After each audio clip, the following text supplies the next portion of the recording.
Nous arrivons au 68e cours du Shmirat HaLashon.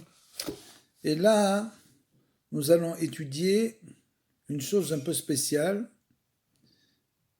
qui fait rentrer en ligne de compte la souffrance morale de la personne. C'est-à-dire que souvent les gens qui souffrent à la suite d'un événement extrêmement négatif, qui les a touchés profondément, ont besoin de parler. Donc on va voir dans quelle mesure peut-on parler dans ces cas.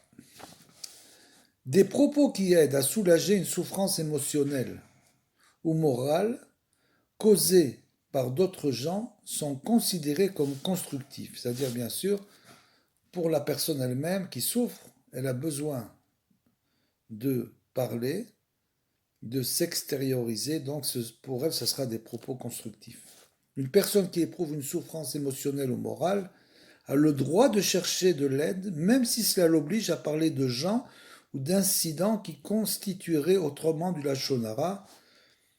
Et dans la mesure du possible, il faudra néanmoins éviter de mentionner des noms et ne rapporter que les informations nécessaires. D'après le Chefetz Chaim, se confier à une autre personne pour se soulager peut éventuellement être considéré comme constructif, même si ce n'est que pour calmer une tension intérieure. Il est évident que cette autorisation ne s'applique qu'à une situation difficile et non aux petits ennuis de la vie quotidienne. C'est-à-dire que, bien sûr, comme on l'a expliqué, une chose qui a vraiment touché la personne. Maintenant, je voudrais rajouter un autre paragraphe en disant que, malheureusement, par expérience, nous savons qu'il y a des gens qui sont constamment touchés par les autres. C'est-à-dire qu'ils ont constamment des problèmes émotionnels et ils se croient obligés sans arrêt de parler de leurs problèmes avec les autres, en général qu'ils ne trouvent jamais grâce à leurs yeux, et sans arrêt ils ont ce genre de propos. Et qu'ils parlent de manière aussi émotionnelle, bien sûr. Donc ça aussi, il faut faire très attention à cela. Ces gens-là devraient plutôt aller voir un psychologue et parler devant un psychologue. Ce serait beaucoup mieux que d'utiliser les gens de l'entourage pour sans arrêt parler de tel ou tel problème. Souvent, par exemple, en parlant d'une personne et en parlant encore et encore et encore sans arrêt de la même personne. Qui les vexe ou qui ne parle pas comme il faut, etc. C'est un autre problème, c'est un autre problème.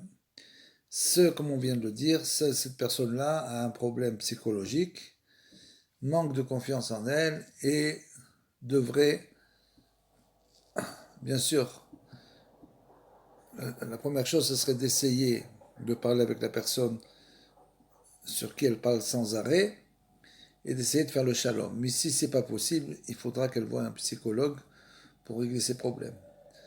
Bien sûr, tous ces genres de paroles doivent toujours être des paroles qui ne seront pas fixes. C'est-à-dire que c'est des événements qui arrivent de temps en temps. On va par la suite continuer à expliquer.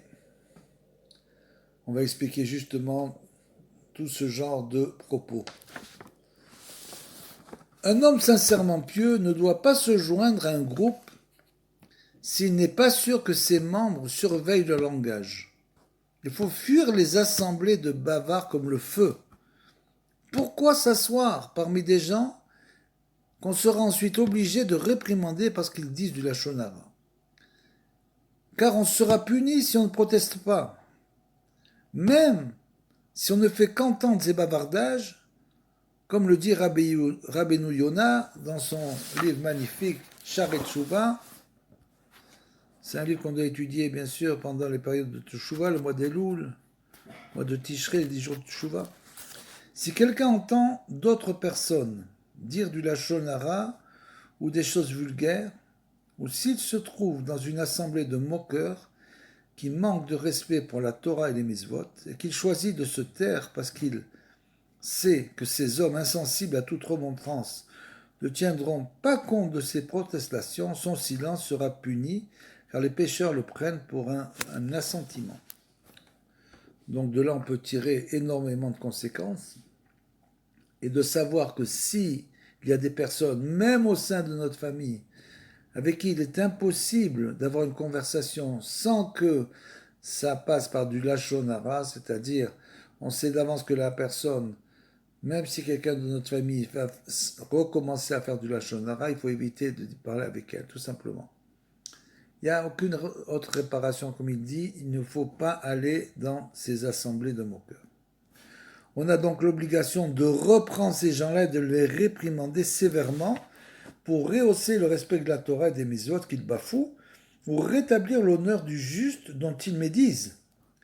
C'est une des raisons pour lesquelles on doit fuir la compagnie des impies. Bien sûr, ce qu'on appelle les impies, ce sont les gens qui ne font pas la Torah et les mitzvot. Alors vous allez me dire, on n'a pas du tout l'impression, il y a des gens qui ne font pas la Torah et des mitzvot, qui ne donnent pas du tout l'impression d'être des impies. C'est vrai, c'est exact. Parce qu'il y a des gens qui ont reçu une bonne éducation, leurs parents étaient des gens droits, et même s'ils ne font pas la Torah et les mitzvot, malgré tout, c'est des gens qui savent se tenir, comme on dit. Mais il faut savoir que sans la Torah et les mitzvot, il est très difficile de tenir dans le temps.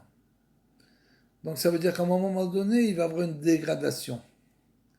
Donc il y a une personne qui au début était une personne relativement normale entre guillemets, mais qui après en quelque sorte a mal tourné, parce que bien sûr la Torah et le mitzvot nous aide beaucoup à travailler sur notre mauvais penchant.